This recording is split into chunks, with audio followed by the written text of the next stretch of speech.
Қайырлы күн, құрметті достар.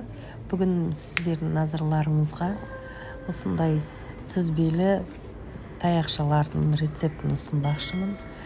Қараңыз, қандай аппетитный, өзі хрустящий, іші толықтай піскен. Қараңыздар. Отбасыларыңыз үшін таңғы асқа небәрі 15 минутта дайындап беретін осындай тәп-тәтті сүзбелі таяқшаларды дайындайтын боламыз. Сізге қажет болатын заттарды описанияға қалдыратын боламын. Қазірше дайындау тәсілін көрсетейін. Кез келген ыдысқа ең алдымен сүзбені саласыз. Егер сүзбеңіз бір келгі емес түйіршіктелген болатын болса, онда блендермен езіп алуыңызға болады, немесе ситадан өткізіп алсаңыз болады. Сонда бір келгі әдемі масса болады. Мен блендерден өткізіп алдым алдын ала. Осылайша сүзбені дайындап болған соң, бір жұмыртқаны жарып саламыз. Оның үстінен бір асық қаймақ қосамыз. Керегінше қант қосамыз. Мен 2 ас қасықпен 2 қостым. Оның үстінен жарты шай қасық тұз саламыз. 1 шай қасық қопсытқыш саламыз. Соңынан қажетінше ұнды електен өткізіп, қолымызбен бәрін араластырып, жұмсақ қамыр дайындайтын боламыз. Салған ұнның көлемі сіздің сүзбеңіздің консистенциясына байланысты болады. Сұйық болса, ұнды көбірек қажет ететін болады. Егер құрғақ творог болатын болса, ұнды аз қажет етеді. Ал менің жағдайымда сүзбем сұйықтау болғандықтан 280 грамм ұн жұмсалды. Осылай ақырындап бәрін, массаның бәрін бір келке етіп біріктіріп, жұмсақ қамыр дайындап алдық.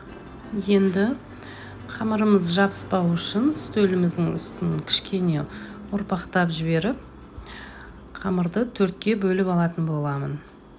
Мен өзіме солай ыңғайлы, сіз өзіңізге қалай ыңғайлы, солай бөліп аласыз ғой. Жалпы қамыр өте жұмсақ, жайғанға да оңай.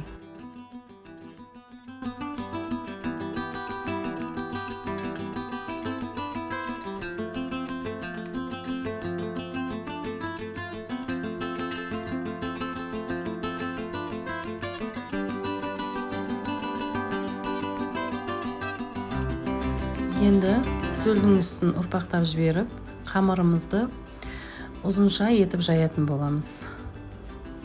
Таяқшаларға бөлу үшін ұзын етіп қамырымызды жайып аламыз.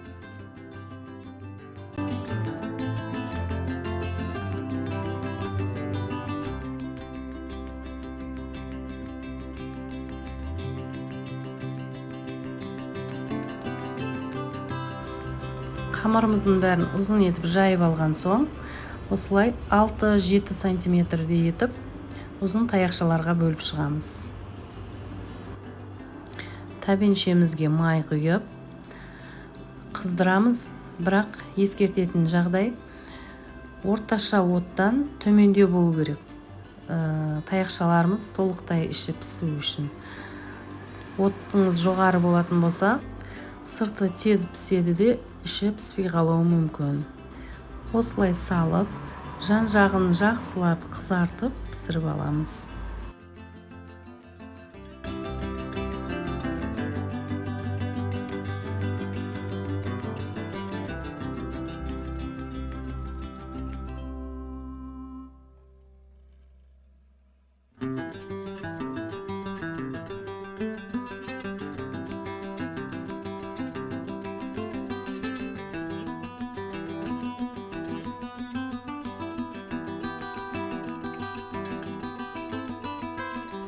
Осылай таяқшаларымыз толықтай қызарып піскен соң, салфеткаға салып алатын боламыз. Артық майларын салфетка өзіне сіңіріп алады. Таяқшаларымыз өте жеңіл, сықырлап, тәбетімізді ашатын болып дайын болып жатыр. Иісі де керемет. Міне осылайша қалған таяқшаларымызды да салып, жақсылап қызартырып пісіріп салфеткаға алатын боламыз. Осылайша сүйкімді сүзбелі таяқшаларымыз дайын болды. Видео ұнаса лайк басып, комментарий қалдыру сізге қиын емес, ал мен қуанып қалатын боламын. Сонымен қатар каналдағы басқа да видеоларды жоғалтып алмау үшін, жаңадан салған видеоларды бірінші болып көру үшін каналға тіркеліп, қоңыраушаны басып қойыңыз. Мінекей таяқшаларымыз жұмсақ, іші толықтай піскен, сонымен қатар хрустящий болып дайын болды. Осындай дәмді таяқшаларды дайындауға небәрі бір кесе сүзбе және де 15 минут уақытыңыз кетеді. Ал мен сізбен қоштасамын. Келесі видеода жолыққанша аман болыңыз.